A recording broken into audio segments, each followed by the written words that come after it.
नमस्कार।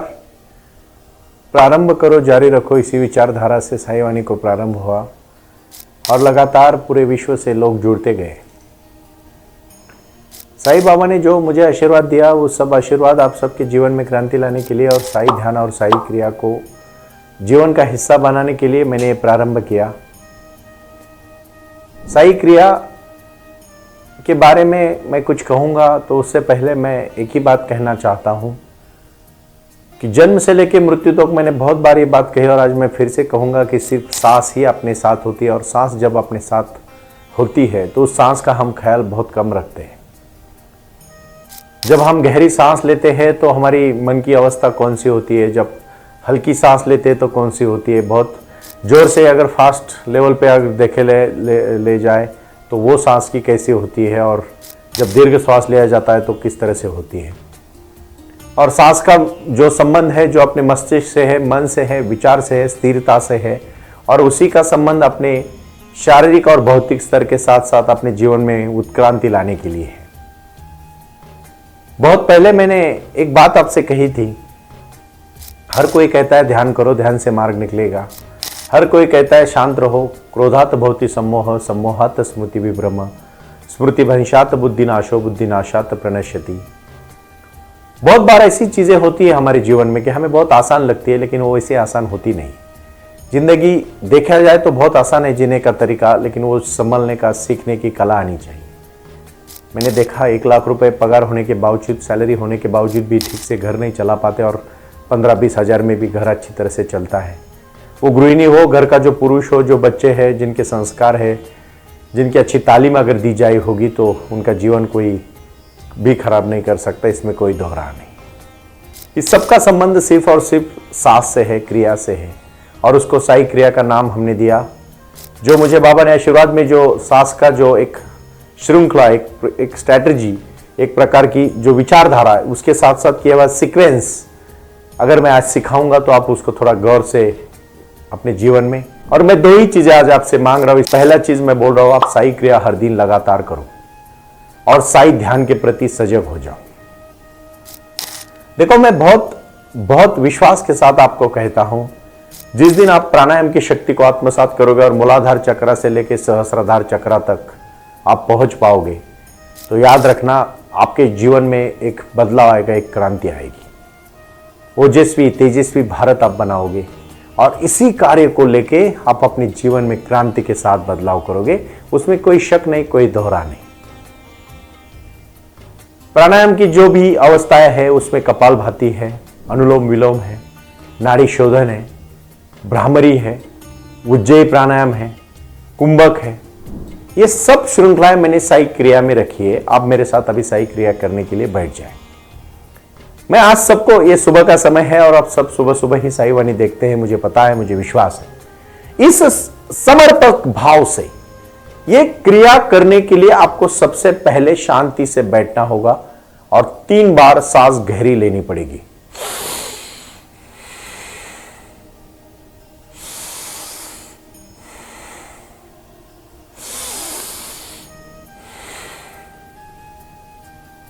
फिर आंख बंद करोगे, क्योंकि आंख बंद करना प्राणायाम में बहुत जरूरी है। आंख बंद करने से ऊर्जा को हम आत्मसात करते हैं, अंदर लेते हैं। आंख खुलते ही ऊर्जा बाहर चली जाती है। पूरे प्राणायाम की साई क्रिया के 20 मिनट में आंखों को बिल्कुल नहीं खोलना है। सबसे पहला नियम आज आप तय करो। और फिर सबसे पहली बात है, आपको गहरी सांस लेनी है। कैसे? सिर्फ और सिर्फ हाथ को प्रणाम की अवस्था में लाओ और ऐसे सामने रख के सिर्फ और सिर्फ एक चीज को करना है आपको। 30 टाइम्स, 30 बार आपको गहरी सांस भरनी है अंदर। क्या होता है ना, हमारे जो फेफड़े हैं ना, जो हम सांस लेते हैं ना, बहुत कम सांस लेते हैं और पूरी तरह से ऑक्सीजन नहीं ले पाते और हर ऑर्गन को ऑक्सीजन नहीं पहुंचता है। सबसे पहले हर ऑर्गन को ऑक्सीजन लगता है। साइंटिफिकली मैं आपको कह रहा हूं। पता है ऊर्जावान इंसान कितना फ्रेश लगता है?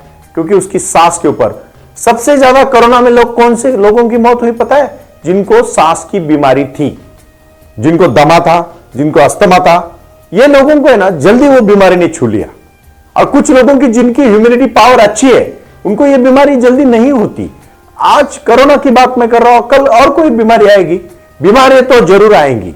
लेकिन उसको सामना करने के लिए हमारी इम्यूनिटी पावर स्ट्रांग होनी चाहिए, हमारी शक्ति बड़ी होनी चाहिए, हमारे पास उतने सैनिक होनी चाहिए कि जो सामने वाली बीमारी को मार देंगे।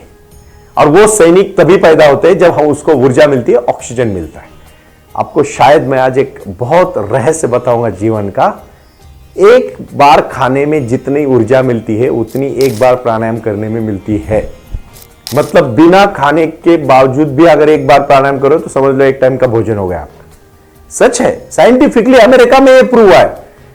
हमारे देश में तो साइंटिस्ट है, लेकिन हमसे ज्यादा जीवन के प्रति उनकी तरफ देखा जाता है। इसलिए आपको शायद याद होगा कुछ लोगों को जो बहुत गौर से सुन रहे हैं, कुछ दिन पहले अमेरिका के प्रेसिडेंट बराक ओबामा जी इंडिया आए थे उस समय के, और उन्होंने उसके बाद एक न्यूज आई थी कि अमेरिका के प्रेसिडेंट का जीवन में 72 डेज का उनका जीवन कम हुआ क्योंकि इतना प्रदूषण इंडिया में हुआ।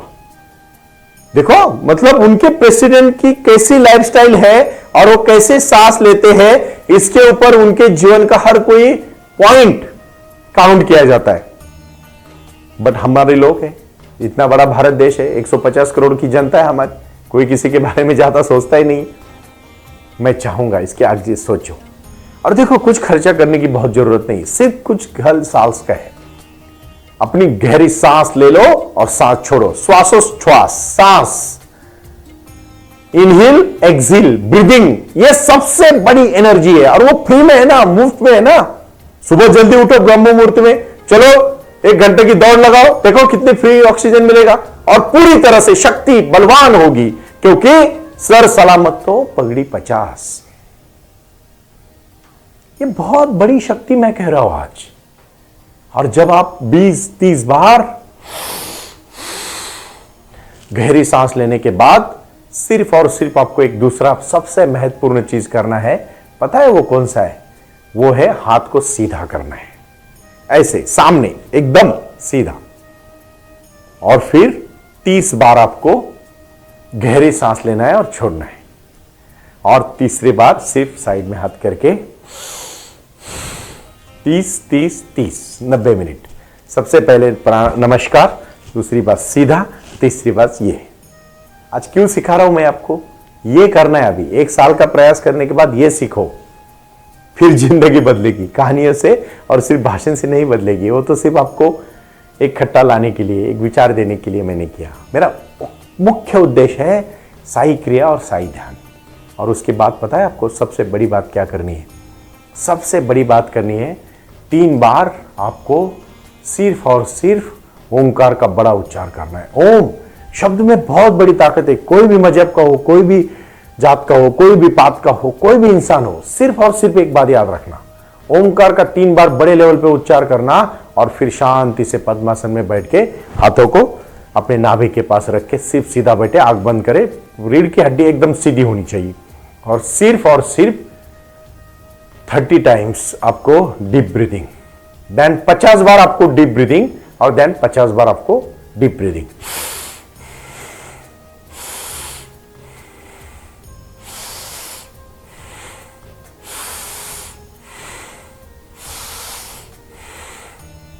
ये क्रिया, और ये क्रिया के बाद आखिरी में आपको शांत 10 मिनट लेटे रहना है शवासन में। और वो जब शवासन पूरा होगा ना, उसके बाद आपको आगे 20 मिनट सिर्फ और सिर्फ पद्मासन में शांत बैठना है। एक भी विचारों को रोकना नहीं है, ना टोकना भी है, सिर्फ सजगता से देखना है। उसके आने दो विचार, शुरू में आएंगे, आहिस्ता आहिस्ता, अगर आप प्रतिशत नहीं दोगे ना तो कम हो जाएंगे। और जिस दिन वो हो गए उस दिन ध्यान की शक्ति एक होगी और वो ध्यान की शक्ति आपके जीवन में अनमूलाग्र क्रांति लाएगी। हर दिन नया नया सीखोगे और जब आप पूरी तरह से परिपूर्ण हो जाओगे ना, तो सबसे पहले आप ज्ञानी हो जाओगे। दूसरी बात, आप समझदार हो जाओगे। देखो, ज्ञान बाहर से आता है, विजडम है ना अंदर से आता है, आपके पास विजडम आएगा। तीसरी सबसे बड़ी बात क्या होगी पता है? आपकी क्षमता को आपको पूरा अंदाजा आएगा कि what is your real ability. और वो जिस दिन पता चलेगी ना आपको दूसरे के सहायता की जरूरत बहुत कम पड़ेगी। मैं नहीं कहता कि किसी का सहायता मत ले लो, किसी के साथ सहयोग मत जरूर लेना, जीवन का हक है, मानव एक समाज प्रिय प्राणी है, बिना समाज के वो रह ही नहीं सकता। लेकिन अकेले चलने की हिम्मत आती है, डर नहीं लगता किसी बात का। देखो, एकांत और अकेलेपन में बहुत बड़ा फर्क है। मैं कल ही मेरे दोस्त के साथ बात कर रहा था। मैंने उसको कहा तू अकेला है या एकांत में है? तो उसने कहा मैं एकांत में हूँ, अकेले में नहीं हूँ। और अकेला इंसान कमजोर हो जाता है, एकांत वाला इंसान बहुत बहुत वैचारिक बन जाता है। जो भी बड़े बड़े दार्शनिक हुए, जो भी बड़े बड़े महान नेता हुए, वो हमेशा एकांत में गए। उनको एकांत मिला। 12 साल महावीर जंगल में तपस्या करते रहे। 12 साल गौतम बुद्ध ने भी बहुत बड़ी तपस्या की। आज वो तो सब छोड़िए, हमारे अभी के प्रधानमंत्री जी नरेंद्र भाई मोदी जी भी, मैं किसी पार्टी का किसी पक्ष का यहां मैं संबोधन नहीं करूंगा, मैं सिर्फ साधना की बात कर रहा हूं। 2 साल वो भी हिमालय में रहे थे। उन्होंने भी अपने जीवन में बहुत बड़ी कड़ी तपस्या की है और इसीलिए देखो उनकी कड़ी तपस्या फल ला रही है। शक्तिशाली बलवान इंसान हमेशा तेजस्वी होता है। उनकी उम्र दिखाई नहीं देती। शारीरिक उम्र तो बढ़ेगी, वो हमारे आप में हाथ में नहीं है, लेकिन जो कार्य की उम्र है ना, वो बड़ी उम्र होती है। आज मैं इतनी शांति से आपको क्रिया और क्रिया के बाद जो ध्यान सिखा रहा हूं ना, उसमें सबसे बड़ी बात पता है क्या है? ध्यान में इंसान क्या बनता है? ध्यान में इंसान परिपूर्ण बन जाता है। किसी भी बात का उसको रिग्रेट नहीं रहता, दुख नहीं रहता, उसको हर एक चीज में खुशी मिलती है। और वो खुशी पाने के लिए सबसे पहला ध्यान का शक्ति का पहला मूल मंत्र है, बुद्धिमान बनो, बुद्धिमत बनो। और वो बुद्धिमान बनने के लिए आपको ओजस्वी, तेजस्वी और शक्तिशाली पुरुष महिला बनने के लिए आपको आपके ऊपर काम करना पड़ेगा। और वो काम सिर्फ ये 2 शक्ति में है। साईं वाणी तो देखो, मैं आपको कह सकता हूं कि सुनो, मेरा कोई फोर्स नहीं, मेरा कोई आपको दबाव नहीं। जो भी है, आज 365 सेंटर पूरे हो चुके। हर दिन लोग मुझे लगातार जुड़ रहे हैं और ये कार्य ही बाबा का है। मैं तो निमित्त हूं।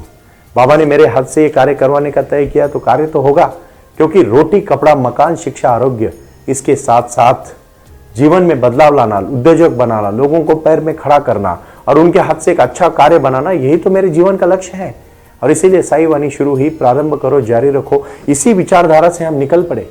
भाई और बहनों, याद रखना, जीवन में जो बोओगे ना वही उगने वाला है। मेरा कार्य जो है, जो बाबा मेरे से करवा रहे हैं, मेरे सभी सहयोगी, मेरे सभी मित्र परिवार, मेरे दोस्त, मेरे परिजन और मेरे सभी भाई बहन आज डट के खड़े, इसीलिए साईं वाणी खड़ी हो रही है। और इस बात के लिए मैं खासकर आज मेरे परम मित्र, मेरे सहयोगी धीरज भाई का भी मैं धन्यवाद देना, जिन्होंने आस्था में मुझे बहुत सहयोग किया। आस्था परिवार का भी मैं बहुत धन्यवाद दूं। आस्था चैनल के लिए भी मैं धन्यवाद देना चाहूंगा। लोकशाही के लिए भी मैं धन्यवाद देना चाहता हूं और जी टीवी के लिए भी मैं धन्यवाद दूंगा, क्योंकि जिन जिन लोगों ने मुझे यह सहयोग दिया उनको धन्यवाद देना मेरा परम कर्तव्य है। क्योंकि साईं वाणी, प्रारंभ करो, जारी रखो, इसी कार्य के लिए यत्र योगेश्वरो कृष्णो यत्र पार्थो धनुर्धर तत्र श्रीर विजयो भूतिर ध्रुवा नीतिर्मतिर मम। जहां साक्षात साईं बाबा का आशीर्वाद है, जहां मेरे जैसा अर्जुन मेरे जीवन में साईं वाणी के लिए लड़ रहा है, और जहां नीति का मार्ग है, सत्य का मार्ग है, ईमानदारी का मार्ग है, सच्चाई का मार्ग है, लोगों को जोड़ने का मार्ग है, लोगों के जीवन में बदलाव लाने का मार्ग है, और जहां कड़ी मेहनत और तपस्या है, वहां विजय निश्चित है। ये साईं बाबा का गुरु मंत्र है। इसलिए मैं बाबा को एक ही चीज मांगूंगा, वो आए और आकर चले गए, मौन रहे और कुछ कह गए। कुछ था जो बिन बाटे ही बढ़ गया, जल उठे दिए और अंधेरा छट गया। और वो जो अंधेरा झटा है, नैराश्य का जो नकारात्मक का जो अंधेरा झटा और सकारात्मकता, पॉजिटिवनेस जो आया है, लोगों के जीवन में जो बदलाव आया है, आज घर घर में लोग व्यसन से दूर हो रहे हैं, व्यसन नहीं कर रहे हैं, कुछ गलत आदतें, बुरी आदतें, उनसे छुटकारा पा रहे हैं, नकारात्मक सोच को छोड़ के पॉजिटिविटी के साथ आगे बढ़ रहे हैं, जीवन बदल रहे, क्रांति कर रहे। इसी में तो जीवन है। और इसी कार्य को करने के लिए प्रारंभ करो, जारी रखो, इसी विचारधारा से हम आगे निकले। ओम साई राम, प्रणाम।